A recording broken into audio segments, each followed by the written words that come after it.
Hey friends, welcome back to the Talk Freelance to Me podcast.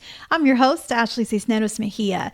I'm so glad you're here because today's episode is a must listen for every freelance writer who's ever wondered, how can I raise my rates without freaking out or losing clients?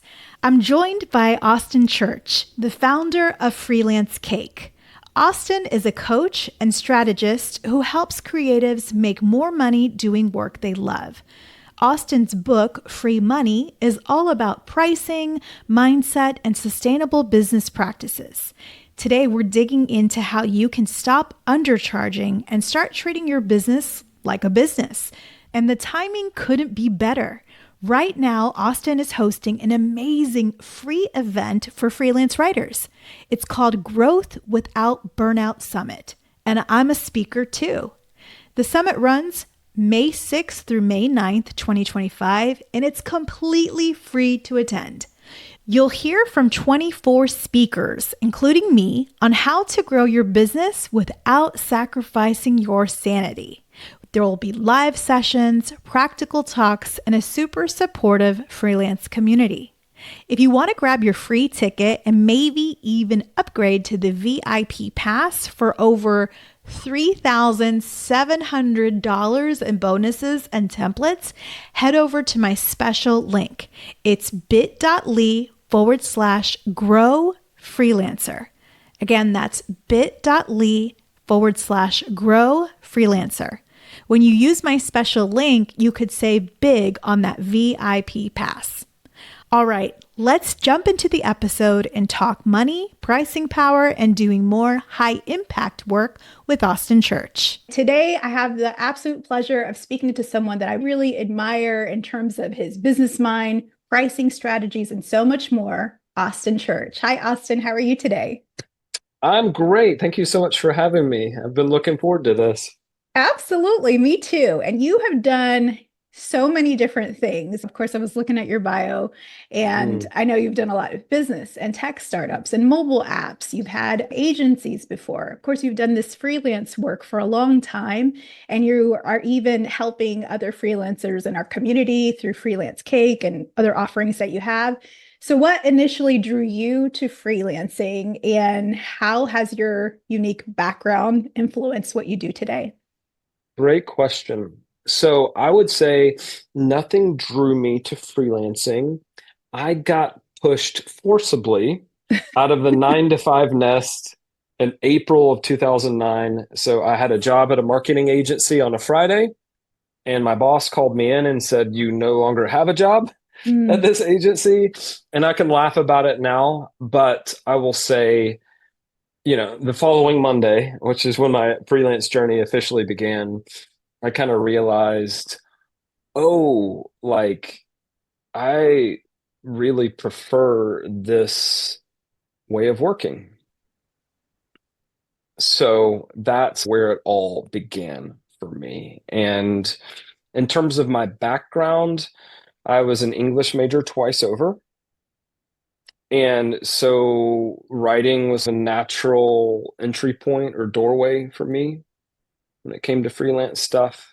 And that was my foot in. And then I surprised myself with being fairly capable with the project management side of things. I never considered myself a detail person or even all that organized, but I did care enough about my clients and like positive outcomes that I just learned to stay on top of things. And so one thing led to another, and that's led me to the point where I am today, which is my parents have no idea what I do, and my friends don't either. It's so funny. I have a friend, she's very successful in her engineering career, and she always tells me, "It's okay, Ashley, you're going to find something soon." And I'm like, dude, freelance is what I've chosen. I like the Yeah, project going from you're gonna project to find project. something soon. So it's funny, my dad, we were talking last week, and he had just finished reading the book, which was like so sweet. And he Yeah. was like, he doesn't do this often. He's always loving and complimentary, but he was just gushing. And he was just like, Oh. it's so good. Like the stories you tell, and made me feel really good, of course. But he said one thing. He said, "Oh, you've always been able to learn anything." And if Mm. I think about what about freelancing has been a fit for me, it's I am that meta learner type. I like figuring things out. And so it should have been no surprise to me that this way of working would be a good fit because I just have this endless fascination with how things work. And I like to learn and I like that satisfaction of, yes, I figured it out. Now curiosity can kill the cat too. Like I do think it helps sometimes to say I need to do fewer things and I need to do those fewer things better. But but yeah, hopefully we both find something soon. Hopefully we both get a job soon. Continuing the search. That's right. Speaking of the book, I'm glad you brought that up. Everyone, this is, if you're looking on YouTube, you'll see this. If not, I'll link this in the show notes. But Austin, your book, Free Money, I love it. I have a copy here, read it, and I'm taking notes. And it's specifically about pricing, which I think this is a resource that we've been needing, I think. And I really love for your style. Like I can tell that you are a poet. I can tell that you are an English major because it's not just because it's a business book for folks like us that choose our flavor of entrepreneurship is this solo entrepreneurship freelance Mm-hmm. life, but it's written in a very it's not boring, but it's conversational, it's approachable, it's Thank not you. lectury. Yeah. I really love this. Tell me about how did this come to be? What's the story, the origin story behind the book? So I call myself a recovering money moron. I have that classic sort of poet mindset where I'm like, you only live once, which means I've gotten myself into financial trouble by living outside of my means at times. Oh. And I say that because I've had to fight to raise my financial literacy. It didn't come naturally to me to be frugal. And yet, when we get into business, if you don't know a whole lot about business or about pricing, you're not naturally frugal, it may be hard for you to find like a business model that actually works and can support you. And so, where the book came from was me teaching a group coaching program, and this is early 2021, and debriefing with everyone after I'd wrapped up the program and saying, hey, what was most impactful for you? And thinking that they were going to be like, oh, your brilliant approach to positioning or the way you think about like crafting juicy offers. And every single person in the group said, oh, it was like matter of fact conversations about pricing and money. Mm. And I remember thinking, like, I was disappointed. I was like, surely that, because I'm like, I'm not like a money guru. Again, I've made all the mistakes. And maybe it was the fact that I just talked candidly about, hey, it doesn't matter how much you make, it matters how much you keep. Or, Mm. hey, like you can be really talented, but if your prices send the wrong signal, people will think you're not talented because you're cheap. Just stuff that I picked up along the way because I was a poet, not a businessman. I found out along the way, oh, I was always entrepreneurial. But that conversation with the group made me think maybe my point of view is worth sharing. And this one guy in the group, his name's Jay Sinnott. He is an email marketing specialist. He said, maybe you ought to write a book about this. I was like, I don't want to write a book about this. I don't want this to be my first book, like Okay. book for grown-ups. But then I realized I already had, because when I had a bit of a crisis, financial and personal crisis in 2015, I'd hacked together the process. So the process that I taught that group in 2021 was the process I created. And then I had written a guide called Earn What You're Worth. And so and this is how things come together as like, I start connecting the dots and I'm like, I've already written about this and I've already validated the pricing methodology with a bunch of coaching clients and people who bought the guide. Maybe there's something here. And so that's how it started. I love it. I love that it's very tactical and practical. It's not so much math that it feels scary. A lot of Mm, writers, some writers are unique and they can do both, right? They're like wordsmiths, and then numbers, that comes easy to them as well. But mm, I think I like that you give step-by-step kind of advice to figuring out kind of these key metrics, these key figures in your business. And when you look at the numbers in the face and it's staring, there's no fear, hmm emotion is detached. You can see, what are my hmm numbers really telling me? Or when you were talking, I think about not all money, just because you're getting paid a lot for a certain project doesn't mean that it's the most hmm efficient use of your time. If you sit down and calculate, hey, how long is this really taking me? And how many hmm hours did I really put in? And you really discover, oh, wait, that's just because it has a big shiny price tag or Your offer biggest rate. money isn't always your best money. Yeah, talk about that more. I think that's important. So obviously we're creatives. You and I are both writers, and it's like there's certain types of work that you just enjoy for its own sake. But if you're trying to run a business and you want the business to be profitable, meaning even after you pay yourself a salary or whatever you want to call it, some sort of predictable owner's draw every month. Hopefully, there's some left over, and that could go toward lifestyle or finally getting ahead financially. A lot of us, we don't just naturally think about the math and we don't necessarily track our time. So it's actually hard to make an apples to apples comparison. Project A, how much did it pay me as an effective hourly rate compared to Project B? Project A, maybe I was writing web content for a tech company. Project B, maybe I was writing a case study for a consulting firm. Once the smoke clears, what did I charge? What was my fee? How many hours did I put into project A? What was my effective hourly rate? If I know what my effective hourly rate is for different types of projects, I can make that true apples to apples comparison. And then I might actually change my business and my marketing strategy as a result. Like maybe the case study paid me less in terms of fee, but maybe my effective hourly rate was significantly higher because the project just was less complex. There were fewer stakeholders, fewer meetings, fewer things to go wrong, fewer personality dynamics to manage. So once I make those side by side comparisons and know, hey, this project right here has a much higher effective hourly rate, I might start asking, how do I get more long form narrative case studies?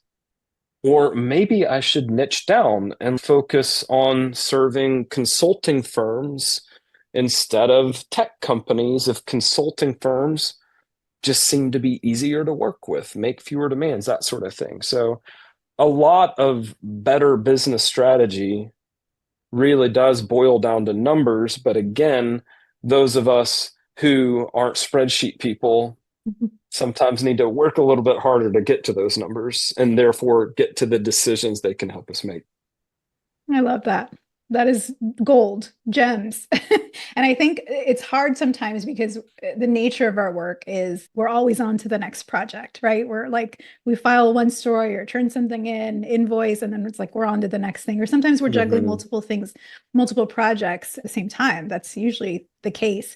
So it's unless you're really disciplined to schedule out that time to crunch those numbers, to take a breath, to reflect and to say, what am I doing again? What was that worth it? Did I even Mm-hmm. like that? That some of the work that I thought I would be, I guess, most fulfilled at doing doesn't pay the most, right? A lot of Mm-hmm. the journalism stuff that I've done is not, I love it, but the content marketing stuff pays way more. And it's a lot of times less painful. And sometimes it's hard to come to terms with those things. But unless you Mm-hmm. stop and think about it and look at the input, the meetings, like you said, the emails, the phone Mm-hmm. calls, you don't know the numbers unless you crunch them.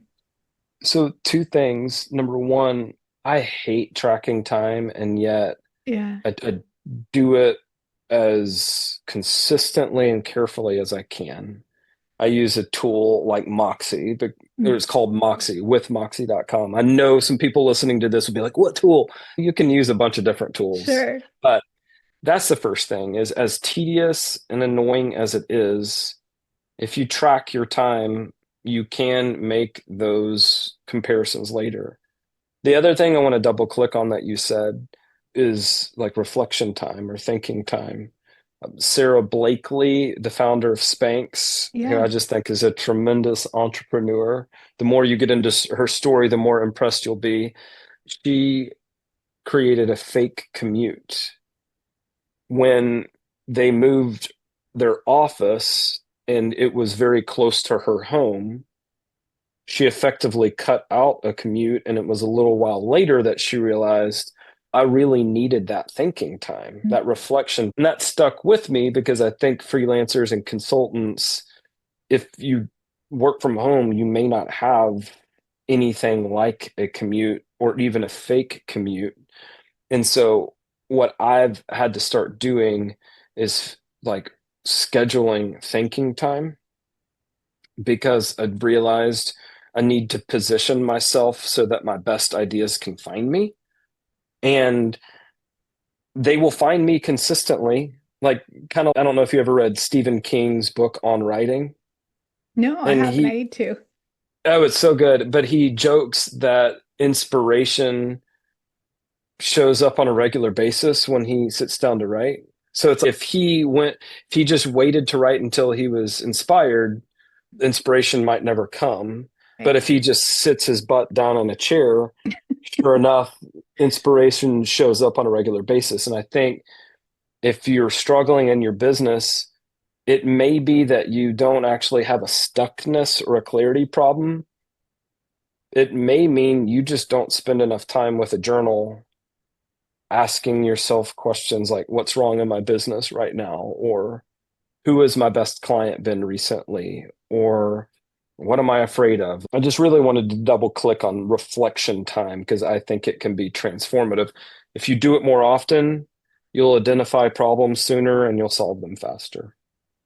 That's awesome. And I love how you talk about that too. I think the earlier chapters in the book, you were talking about calculating like how much time do you really have to actually do the work? And I think what you're Mm-hmm. talking about with the reflective time, that's the difference between that can make the difference in having a sustainable business for the long Mm-hmm. term, treating what we're doing as a business. Mm-hmm. Real companies, big corporations they hire consultants to do strategic planning and make strategy plans. And they have planning sessions and they plan for the next fiscal year, whenever it ends for them. And it really makes me think, are we implementing those same practices in what we do? Even if we are solopreneurs, or maybe it's us and a VA or a researcher, or you Mm-hmm. have a couple people working with you.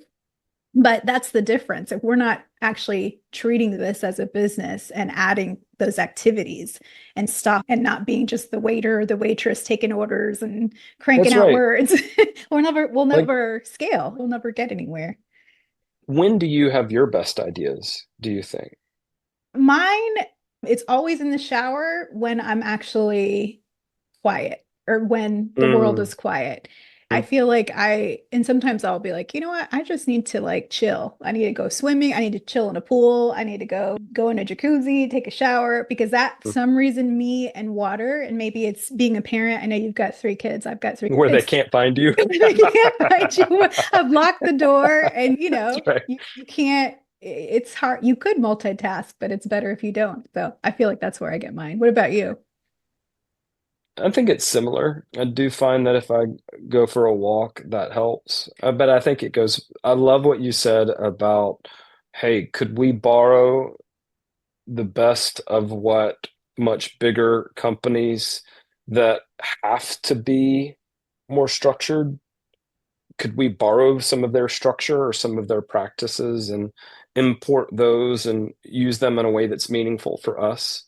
And I just think, okay, when do my best ideas happen? What if I were just to create more space? I keep a list of questions ready I call them journaling questions, but anytime I find a good one when I'm reading or listening, I go and I add it to my list. And so that way, anytime I feel stuck, I know I can grab my journal or I can look up the list of questions and go for a walk. Or to your point, maybe I just need to take a shower. Maybe I need to find like sneak into a hotel pool Yeah. or, but I think it's pretty common that a lot of us would have better ideas if we just scheduled more thinking time. We can make it predictable. That is my hunch. Absolutely. And I think if we're one way I think that will help is when you're talking about really focusing on the work that we get that's the more efficient, that's more effective, the best use of our time. Because if we're taking all of these things that are just whatever comes to us, low paying work or work that's not effective, that eats into that time because our Mm, time's finite. Unfortunately, we can't make more time. So we've got to really carve it out, guard it, don't allow anything to encroach upon it. And I think it mm, ties nicely with what you're talking about with pricing and picking things. And so how do you there's a lot of folks that are listening, a lot of folks in my audience, and me included, who may have struggled with raising prices, raising our rate, mhm, asking for more money. You were talked about on the onset how it sends a message and it ties into mm, positioning what we charge. Can you talk about strategies for doing that now in this economy with mhm. everything that's happening affecting freelance? What would you say to someone who needs to raise their rate so they can build in more reflecting time? Great question. I would start at a very high level and say some people are still going to win in this economy. Why not you? Mm. And then the follow-up question is, and what's it going to take to win?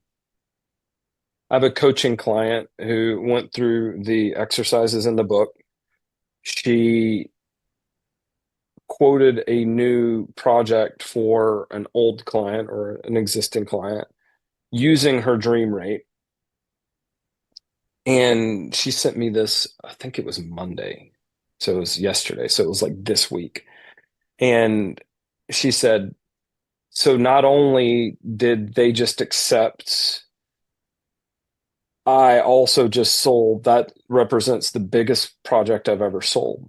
Wow, that's And cool. she said, and I hesitated right before sending the quote, but I didn't. And then they said yes. And she said, now I know that if I had hesitated, I would have left $10,000 on Oh the my God. table. So people are still spending money. Someone is going to win in this market. Why not you? That's nice from the cheerleading raw standpoint, right? But I do think it helps to know the survival rate, which is, hey, I have to make this much as my effective hourly rate. Even if I charge a flat fee for projects, I have to make this much. I can't go below this when I'm digging myself into a hole. Also helps to know your dream rate to be like, okay, how much does my effective hourly rate need to be for me to be making definitive progress toward my long-term financial and lifestyle goals? I need to know these numbers, survival and dream rate, so that I can know what my prices need to be one day. If you feel like you can't charge your dream rates right now because of the economy or your current client mix or whatever, I get it, but it helps to know what both numbers are. And then to get very practical, look at your survival rate and then do 10% more than that. So give yourself a 10% bump. It's probably not going to be enough to lose you the client. It will be enough, at least in the US, to keep you ahead of inflation right now. I have a client who's in Estonia and inflation was 24% last year. Oh my goodness. So if we think we've got it Wow. bad in the US, there are other countries that have seen much higher inflation, right? Anyway, you can still make some incremental gains even in this market. And then the other thing I would say is even in a tough market, there are some niches, some market sectors. where their money is still flowing. So you have to take a hard look at your specialization, your horizontal specialization. Which industry are you in? Which target audience do you serve? And say, is it reasonable to think that decision makers in my target audience will pay me what I want to make? And again, what I want to make comes back to needs to be above my survival rate. And ideally, Right. it needs to be somewhere close to my dream rate. Is it reasonable to think that people in this target audience will pay that? And if the answer is no, then either you need to fix your positioning and become a recognized authority in that market, or you need to find a new target audience. And I know that can sound harsh because, especially if you love the people you work with, like I have friends and a handful of coaching clients who love working with nonprofits, love working with churches. And they're Yeah. like, I just haven't been able to get the budgets. And I'm like, I get that this is where your heart is, but you need to decide, am I actually okay continuing to work with shoestring budgets? And if you're not, you need to pivot. And it's Yeah. not at that point, it doesn't have to be an emotional decision. It can just be like a dollars and cents business decision. So that's the advice I'd give to people who are feeling nervous or uncertain is you don't have to make a big jump in your prices. Just start with 10%. But I forget who said it. All change starts with telling the truth. Tell the Yeah. truth about whether your current target audience is realistically going to pay you what you want to make, and then make strategic business decisions from there. I love it. I love it. You mentioned it might sound harsh and an emotion. And I think those are two things that I think everybody needs to listen. I think it's okay for us to be uncomfortable for a little bit. I think we need to be comfortable in discomfort. You mentioned on the Mm-hmm. onset starting your business in April 2009. I started mine around the same time, 2009. That was the Great Recession for Terrible anybody. It time was to horrible. start a business. And you've Terrible. heard that, right? With a lot of, even again, big corporations. They've got these origin stories that some of them, the biggest businesses were created during economic Mm-hmm. downturns. And so we can't allow that. We can't use that as a crutch, I feel. And we have to be okay with that discomfort, with asking for more, with using silence as a tool, with the woman that you were coaching by doing the scary thing. And sometimes it may work and it may not. I think there was something Mm-hmm. that you had on Twitter about sometimes losing business or rejection, that it's a rite of passage as a freelancer. Oh And yeah, I think yeah. it's true. You're not going to know, that is a risk that you take. But I think if you adopt an abundant mindset that this prospect that you're talking with, you're engaging with, is not the only one in the face of the planet, right? So if they say Mm-hmm. no, that doesn't mean the end of the conversation. And it is a Mm-hmm. conversation. Negotiation is a conversation. And if they say no, we can't, they're not the only fish in the sea. And so we need to be That's right. okay. We That's need to be right. okay Like with it. I, despite how much I make fun of math, it really does help to look at your current client mix and do some math and say, okay, if I were to raise my rates 10% or 20%, what would I be making as a result?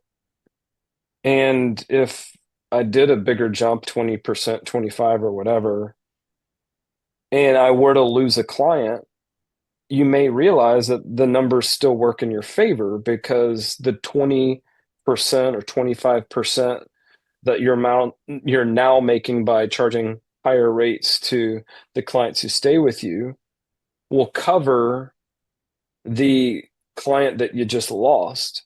Mm, In the time that you just freed up by effectively losing or breaking up with that client with higher rates, use that to improve your offers. Use that to create more content. Use that to generate more leads. Finally, nail down a clear marketing plan.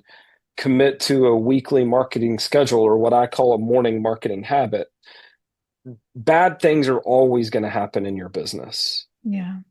When they happen, not if, but when, do you ask yourself, do you have that abundance mindset, like you said? And Is your tendency to like just freak out, which I've been there, or is your tendency to say, okay, how do I turn this? How can I turn this into an opportunity? I still have my freak out moments, but I also have what I call a lemonade protocol. Life gives you lemons, and it's gonna happen. Bad things are gonna happen. Unfair bad things even are gonna happen. Do you have a protocol that can that can give you a little bit of structure while your nervous system is calming down? And while your parasympathetic nervous system is telling your sympathetic fight or flight response, we're going to be okay, but I actually need to take the wheel now. I use that protocol so that I'm like, okay, how do I turn this into an opportunity? I was looking at my pipeline and I'm like, it's looking anemic. Definitely need some more opportunities in here. And I can freak out and spend time feeling anxious that I'm not spending generating leads, or I can look at my protocol and Yeah. say, let me run this. Yes, the economy is kind of choppy, uncertain right now, but why shouldn't you win? Yeah. And like you said, I love what you were talking about your dad when he read your book and how he was gushing over it and talking about that you've always had that ability to learn new things. And I think about that when you were talking about sometimes you might have to do the hard thing and even switch your target audience, switch who you're Mm-hmm. going after, even if that's scary. Starting over or feeling like you're starting over with a new niche or new market can sound scary, but I think we have to have a little bit more faith in ourselves, in our ability to learn something. Like all of us, when we came into this world and we opened our eyes for the first time and said, okay, I'm a human, I'm a girl, or I'm a man, or I'm whatever it is that we could have been a cat for all I know. But when we Mm. came into this planet, we opened our eyes. We didn't know anything. Everything Didn't we know know to anything. this moment, we had to learn. So I Mm-hmm. think sometimes we're just so afraid of change. And I think that's a human thing, being a fearful of change or resistant to it. But we just have to Mm-hmm. come back to that. Everything we know we've learned over time. And so we can learn something new. Yes. We can learn a new niche. We can learn a new way of doing business. And I think that comfort with that you will get rejected, you will lose a client, you will probably have to fire a client, or you should, I think, to Mm-hmm. just go ahead and accept that and accept that I love when you talked about things happening that are unfair. Yeah, there's going Mm-hmm. to be unfair things that happen to us in life and in business. And we just got to put our big girl and our big man pants on and deal with Mm-hmm. it, you know? It it's like people experience different levels, different degrees of adversity, right? Mm, And I'm going to be the last person to say that everybody's experience is going to be the same as mine. right. What I can tell you is that when I look at people who I find inspiring, a lot of them look very different than me and have experienced a great deal more adversity than I have and have accomplished a lot more than I have. So I'm looking at people that have suffered a lot and I'm like, how are you able to have such an abundance mindset? How are you able to overcome, like to beat the odds, right? And so I think when your brain is freaking out, it really helps to find somebody who's in an even worse position than you are and has accomplished more. And don't beat yourself up, but just remind yourself things could be worse. And also, like you said, I can learn. Yeah. And I may look foolish for a certain period of time. Like I just made a video in a public place that I posted on LinkedIn. Felt like an idiot. But I'm like, I got to learn. I made a tie-dye shirt the other day with my daughter. Oh, I I love didn't that. do a very good job. It's not a good tie-dye shirt. So it's whether it's the economy and the threat or the long shadow cast by recession, whatever it is, you're always going to be up against something that makes you uncomfortable, some kind of adversity, some kind of problem. Develop that mindset that's like, how do I turn this into an opportunity? Mm. And I think that's one of the most valuable things we can do as freelancers. Absolutely. And I find that it's not the act of whatever we're scared of, it's the anticipation. Like I Yes. remember my husband and I on our honeymoon, we went to Costa Rica, and I think it was we were on this big boat, and he like jumped into the water, and he's like, "Come on, come jump in the water, jump in the water." I forgot how tall. It felt very tall to me, Yeah, and yeah. he was already in the water, and he's like, "Come on!" And I remember I was so scared. I You're was just thinking about it and thinking yeah, about it. thinking about Yeah. it. And it was so silly because I know how to swim. I'm from Florida. What was I afraid of? I don't know what I was. It was the anticipation. It was looking Hmm. down. It wasn't because once your feet leave, you're going. Gravity, you're going in that water. It's that decision. Hmm. And the same thing I think with this. Once you decide you're raising where you're going to send that email, you're going to send that proposal that has that information about the investment. Once you hit Hmm. submit, it's there. And then you can see what happens next. Or you're on that phone call or you're on the Zoom call and you have to state your rate. It's the anticipation that's the most scary. Once you've said Hmm. it, you've done it, whatever it is, it's not as scary anymore. Yeah, that is such a good word, Ashley. So many of the things that we want are on the other side of discomfort. Yeah. And yet, like, I remember the first time I really got trolled with one of my LinkedIn posts.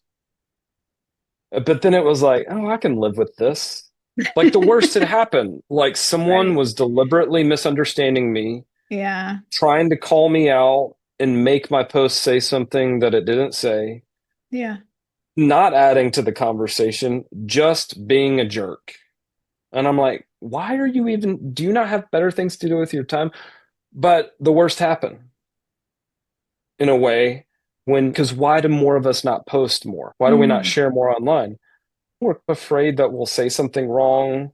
Yeah. Someone will show up and be ugly. And then it happens, and you're like, oh, okay. And I forget who said this, maybe a bunch of people, but like new levels, new devils. It's like if you keep Mm. growing, you're just going to keep having bigger problems. You're going to have more adversity. It's get used to it. The boat is going to be bigger, and the jump down into the water is going to be taller. Oh God. Just deal with it. Yeah. Yeah. We've got to. That's the only guarantee is that there's going to be hard times and there's going to be scary times, and the rest is up to us. What are we going to do? We're going to Yes. cry, or are we going to, for me, I cry and then I fight back. I'll Make the still cry space. first Yeah, make and the then do space it. for the fear and Yeah. frustration and the sometimes it's like feeling ashamed. Like I had this financial Mm. crisis in 2015 where I was like, we were back in debt and I was like, I just felt so ashamed and embarrassed. And I'm like, I wouldn't suggest bottling all that up. Let yourself feel whatever you're feeling. But there's this concept in Buddhism I really like, the second arrow. The first arrow is the thing that happens. So when you lose a client and it's unfair, they accuse you of like negligence, and you're like, I went above and beyond, whatever it may be. That's the situation. That's the event. The second arrow is telling yourself a story about the event that isn't fully true. So that's another thing that I'm like, yeah, let yourself feel all the feelings. Let yourself cry. Let yourself be disappointed. Let yourself be furious.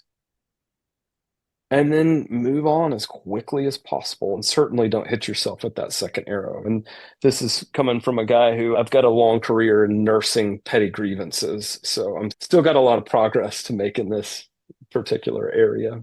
Same, same, man. And I think what you talked about, the shame part, oh man, I think there's a lot there tied with money, and Hmm. there's a lot. And you talked about some of that in the book. I was telling you when we first started talking that I was revisiting the scripts and the kind of stories we tell Hmm. ourselves, stories that we have believed about money and just the nature of work, right? Like the nature, I feel like things are shifting in so many ways in so many areas of our lives. But I think it's interesting. One of the mindset shifts for me was to view what I'm doing as a business transaction. That I think when you think of W-2, like traditional employment, it's us, this is the job seekers, tap dancing and trying to get pick me, right, from these big Hmm. companies to allow us to labor for them, to toil for them, Hmm. create something. And I think for me, when I shifted this mindset of I have specific services that are going to make a business impact on for this Hmm. company, and they're going to compensate me accordingly, and we have a transaction that's mutually beneficial. This the person who's paying me is not above me, my worth as a They're not woman. doing me a favor by hiring me. Exactly. No tap dancing required. Thank you very much. My tap shoes are retired. Yeah. Yeah, It's such they're an locked in the interesting closet. thing. Yes. Well, Yeah. I was writing about this the other day. That's one of the core mindset shifts is I'm not an expense. I'm an investment. There's a fair Mhm. exchange of value here. In fact, I'm going to do my very best to create more value for you than I'm receiving in the form of cash. Yeah. And that's another thing to keep in mind when you raise your prices. I have raised my prices and had a few folks over the years say, it's about time. Oh no. Don't tell Like me that. they knew I was undervaluing myself. So if you're listening Oh, to this, don't be surprised when not only do you not lose clients, your clients respect you for making the smart choice for your business. yeah. For me, if I'm sending a proposal out and the number doesn't make me feel a little bit nauseous, a little uncomfortable, then I'm like, okay, I price is too Yeah, low. It's got to yeah, feel like you got to wince a little bit, and then I feel okay, that's the sweet spot. yeah. That's how you know you're not playing it safe, right? Yeah, yeah, I think so. I think so. So, Austin, I know people are going to be just really inspired by everything that you're sharing here. For listeners that want to do the hard thing and raise their rates and see what happens, what's one thing they can do today to start moving their business in a more profitable way? Pull out your journal, write down your clients, either the current or recent ones, write down what you charged. If you have a time tracker, go back and look at how much time you put in. Otherwise, ballpark it. Try to remember how much time you put in. What is your effective hourly rate? And then I would go and calculate your survival rate, get the book. The exercises are pretty easy. And just see, are most of my clients paying me enough to make my business sustainable? Just start there. Start with the truth. Is my business sustainable with my current prices, with my current clients? And then you're smart, you're capable. If the answer ends up being no, or a couple of clients aren't sustainable, then you'll know what you need to do. That's great. Very cool. So, everybody, like we said, get free money. You can get, I got mine on Amazon, right? Can we get it from your website directly or? Yeah, Um, freelancecake.com. okay. You'll see book right there in the main nav. Amazon's fine as well. But yeah, read it and please let me know how it goes. I love getting emails and messages from people who are like, I finally sold a project at my dream rate. I'm like, my wife's like, why are you crying in the middle of the day? I'm like, my book, it just made a difference for someone in Argentina. I love those moments. That's awesome. Talk about impactful work, like and the ripple Mm. effects from that. That's very cool, Austin. Thank you so much for writing this book, for everything that you do with Freelance Cake to inspire folks in the freelance community. Thanks for being on the show today. I really appreciate it. Oh, it's been my joy, Ashley. Thanks for the invite.